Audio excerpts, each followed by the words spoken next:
welcome to a vlog of the reading rush. I'm excited for it. This is a last minute decision. I didn't know I was going to do this, but let's just go for it. It's been like weeks since I've done a vlog, so I'm excited to give it another go, and also just looking forward to watching everybody else's vlogs. I know my subscription feed is just going to be bonkers full of loads of stuff. Hey, so let me fill you in with my TBR for this week. I've picked out 7 books, one for each challenge. No, actually I've picked out 6 books. Sorry for the lies. I don't intend to actually read all 6 books. Well, oh gosh, what am I even saying? I'd love to read all 6 books. I don't imagine that I will read all 6 books. Oh, this is a hot mess. I don't think I'm realistically gonna read that much. However, so many of these books can be doubled up, tripled up, quadrupled up. Like, we have a solid selection here to encompass all of the challenges. So let's get into it. The first challenge is to read a book which has the colour of your birthstone on the cover. I was born in November. My birthstone is the topaz. So I have this incredibly orange thing. Like, this is the most orange book you can imagine. So that's what we're going for. This is I Am Number 4 by Pittacus Law. I literally bought this in a charity shop because it had a cool case situation. I've heard trash things about this. It's literally like, I know lots of people don't like it, but I've bought it. I don't want to get rid of a book that I purchased, you know, without actually giving it a go. And this also works for multiple challenges, such as read a book that inspired a movie you've seen. I've seen the I Am Number 4 movie, which was just a lot of fun. Can I remember what this is about? Interesting question. I really can't remember what this is about, except following the tagline, which is "We were 9, 3 are dead, I am number 4." So we're following a guy who people are trying to kill him because of his abilities, I think. Not sure. What is the next challenge? The next challenge, oh yeah, to read a book starting with the word "the." For this I've chosen The Sun Is Also a Star by Nicola Yoon. Lots of people love this here on BookTube, so I want to give it a go. Nicola Yoon is a black author. I think this is a story of star-crossed lovers. I think this all takes span in one day. Going from the blurb, we have Natasha. She and her family are 12 hours away from getting deported, and I think it's at the airport she meets Daniel and they fall in love. I've never read a story that deals with deportation. I can't at all imagine what that would be like, so I'm really interested to get to this. Also, this also works for the prompt, read a genre that scares you, romance. Ooh, it almost gives me the heebie-jeebies. It's like I don't have that in my heart to appreciate a romance story, but hopefully this'll be it. I'll stop talking now, but yes. So the next prompt is to read a book that inspired a movie you've seen. Like I said, I could use I Am Number 4 for this, or I could read Holes by Louis Sachar. Holes is one of my all-time favourite movies, so yes, it's a crime that I've not seen the book. Also, as a side comment, what I think is really funny is lots of people I've seen in their TBR videos have struggled with this prompt, but I actually had loads of options. I see a lot of movies, I haven't read the books. Sorry, everybody. This book follows Stanley Yelnats. Due to a miscarriage of justice, people believe he's committed a crime, which he hasn't. He gets sent to a juvenile detention centre, basically in the middle of the desert, and to try and instill in them discipline. All the boys there dig holes in the sweltering heat. They just dig holes and holes and holes. The camp has said that this laboursome work is for character building, but that is not the case. No spoilers, but there's more going on. The plot of this is so good. I'm sure I'll love the book. If it's anything like the film, hopefully better. I'm excited. The next prompt was to read the first book that you touched. So insert footage of me picking this book. Okay, here I've got a stack of books and I need to find one for the prompt, the first book you touched. So I'll just show you them all. And then Olivia is going to shuffle them, and I will grab one. Okay, perf. Okay, my eyes are closing now. So Olivia, could you shuffle the books?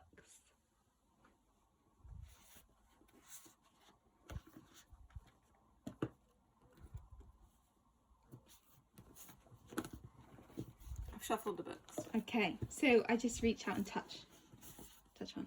Yes. Oh, do it. Okay, The Ocean at the End of the Lane by Neil Gaiman. This will be a reread, but I remember really liking it, so let's go. Yes, The Ocean at the End of the Lane. At the start of my vlog, I had a clip that I took in the early hours of the morning, me reading this because I couldn't sleep. So I am 2 chapters in. Yeah, just 2 chapters in, that's all. This is a reread for me. I absolutely loved this story the first time I read it.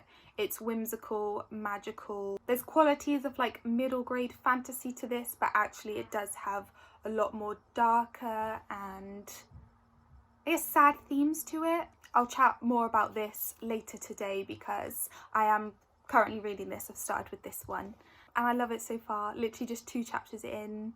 I have so many thoughts. The next prompt is to read a book totally outside, so I have chosen the smallest book for this, which is Of Mice and Men by Steinbeck. This could also fit with like the topaz colour thingy-mabob. I've actually wanted to read this book for years.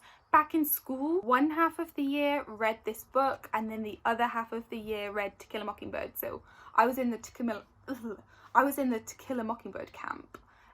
But really wanted to read this as well, but I never did at that stage because I guess of just the context, it felt like I would be giving myself extra homework. I didn't want to be that keener, I don't know, but I recently bought this for my dad for Father's Day because he wanted it, and it's really, I really love the cover. It's a modern classic, it's well beloved, keen to see what it's about. The next prompt then is to read a book from a genre that scares you or you want to read more of. Now, the genre I've picked for this is poetry. I'm certainly not as scared of this genre as I think the majority of the population is, because most people are scared of poetry to the extent that they never read it, whereas I am a big fan. I love to read poetry. However, I am scared of it. It's not like reading fiction where the author has a point to say and then from A to B words are written, you know what they're telling you. It's simple language, it's straightforward. Poetry, however, the author has a point that they want to communicate and then they've woven like this obstacle course that you have to read through, interpret through to reach point B, which is you understanding what they're trying to tell you. So that's just something that I find really daunting about poetry. It's always kind of sucks when you just don't know what the poem is about. But I think a lot of the time you can, if you just give it a bit of time, think about, okay, what am I taking from this? Even if you're not on the same wavelength as the author, you can choose to interpret those words and those images however you want. So I definitely do want to read more poetry. And I have chosen Salt by, I'll check how you pronounce that name, but I'm really excited to read this collection. Maddie loves this from Books with Maddie, and also my sister really rates this. This is an interesting one because I have actually started reading some of the poems in here as well. I nearly just dismissed this as Instagram poetry, Tumblr poetry because of how it looks. It's the poetry which has no capital letters. It's usually very short, sometimes 1 or 2 lines, more simplistic language. You know, there's been a lot of discourse really about whether that type of poetry is real poetry, but this is certainly not that. It's not shallow and compressed down into something that can be consumable by like just anyone on the internet at first glance, as some other poetry can be. This is written by a black woman, and themes within this are race and femininity and identity, and already some of the poems are rage-filled, reminiscing on racism and being told you are not good enough as you are, and internalizing that hatred, and as a child wishing you were white, wishing you looked different. How do I say it? They're very strong poems. They're not light, they're not fluffy. They're like a smack in the face, just really bringing that pain to life, which is something that I really love about poetry. Sometimes I can connect to it even more because it evokes emotions. So yeah, definitely excited to get more into this. I'll read out like ones I'm loving and stuff throughout my vlogs. And then the last prompt is to read a book that is set in another continent. All of these work for me, so that's chill. As a separate point, I have no idea if this is gonna end up as a weekly vlog or if I'm gonna try and put up a vlog every day. I don't know, but hope you enjoy. I am off to go eat some lunch.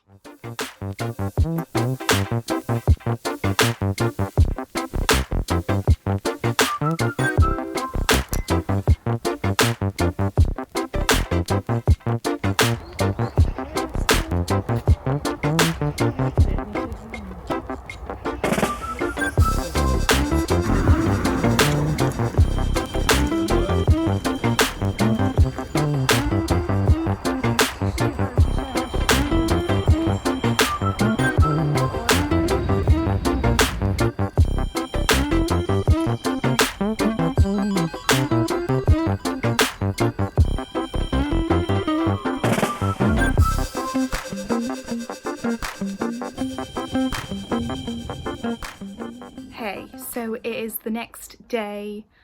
Sorry that no more updates came yesterday, but I was just feeling quite tired. You know how it is. But essentially, after I ate my lunch, I went shopping. I wore my mask. Wear your mask, guys. Be safe. Be sensible. Yeah. And then what did I do? Oh yeah, I sat out in the garden a bit, reading some of The Ocean at the End of the Lane. Let's talk about it. Let's talk about it for a bit. Like I said before, loving this book. It is so sad and I guess darker than I remembered. I could only really remember the whimsical nature of this, but it literally opens up with no one coming to this 7-year-old boy's birthday party. And just from the offset, that crushes me. Like, I feel like the symbol of birthdays for kids represents like hopes and dreams and friendships and being excited to grow old, and just the fact that no one comes to his birthday party and he's left alone with no one to play the party games with him just sets the tone. This deals a lot with remembering your childhood and that kind of blurred understanding of what is a fabricated memory and what actually happened. In this, we follow our main character who is remembering his childhood. He's remembering where he lived when he was 7 years old and how this monster creeps into his life and starts ruining his the relationship between his parents, manipulates his sister, kind of makes life awful for him. And it does feel so hopeless. But then he befriends a quirky character called Letty Hemstock. Letty lives with her mum and her grandmother, and they seem very magical. They seem like they've been, you know, on the earth for a while, a good long while. You know, there's more to it that meets the eye, and they just become friends instantly, which I love, because I feel like kids do that. You're like, hi, you're vaguely my age, let's be pals for life. And Letty shows him the ocean at the end of her lane. And again, I love that. I feel like to adults, this ocean is actually a pond, but to children, the pond is an ocean. Yes, childhood imagination. It's great. Yesterday I reached page 116 and I also read a few more poems from Salt. But yeah, today is my dad's birthday, which is amazing. We've just had a walk, so I'll show some clips of that if they're any good. So we had an early morning walk and then we had breakfast, and then I've been reading Of Monsters and Men. Of Monsters and Men, that's a band. I've been reading Of Mice and Men in the garden, which has been really nice because the sun is shining. And I've just had lunch and I am about to eat a Krispy Kreme donut. Life is good.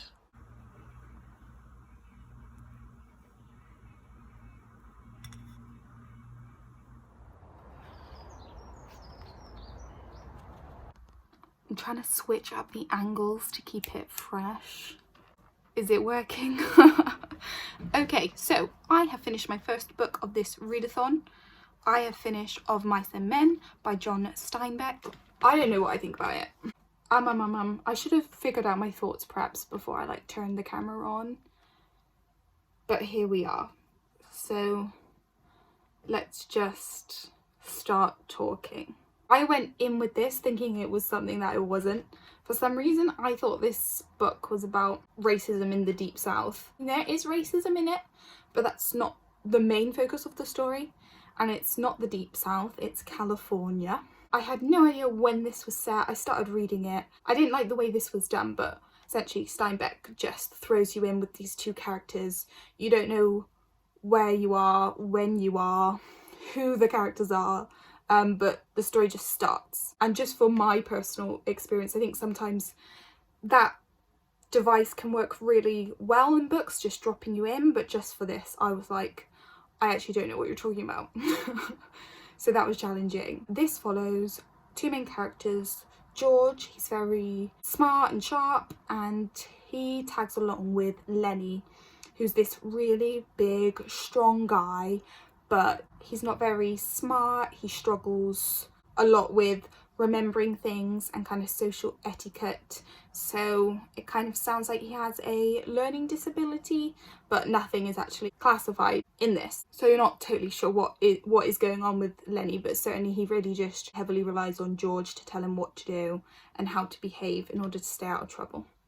And so these two characters, they're trying to earn money to buy this plot of land and a house and kind of live out their dream life, which is working on their own land, keeping lots of animals, kind of like the American dream idea, but this is set during the Great Depression in America and currently relying on working on ranches. I mean, maybe this is kind of like a 3-star book because it was fine. I certainly got into it. It's super short. It's just slightly over 100 pages. I liked its shortness and the direction it took. It was very snapshot. You do learn what Steinbeck was trying to say with this as you go along, which was interesting, but overall I just didn't really care for it, I guess. I didn't find it that interesting, but then perhaps that's because I don't really know anything about the American history of, is it 1930s? Oh gosh, I don't know. When was the Great Depression? I really loved Lenny as a character though, I will say that, but I can't really be bothered to talk about this anymore. It's short and it was okay. Yeah, and it will be curry soon, which is very exciting, and then when we get home I might try and read more of The Ocean at the End of the Lane. Happy birthday, Dad! So me and the fam just been for a curry. So full, but oh gosh, I'm just so tired, can you tell? So I am probably going to read just a bit more of The Ocean at the End of the Lane before I go to bed, and I'll update you more tomorrow. Sweet dreams.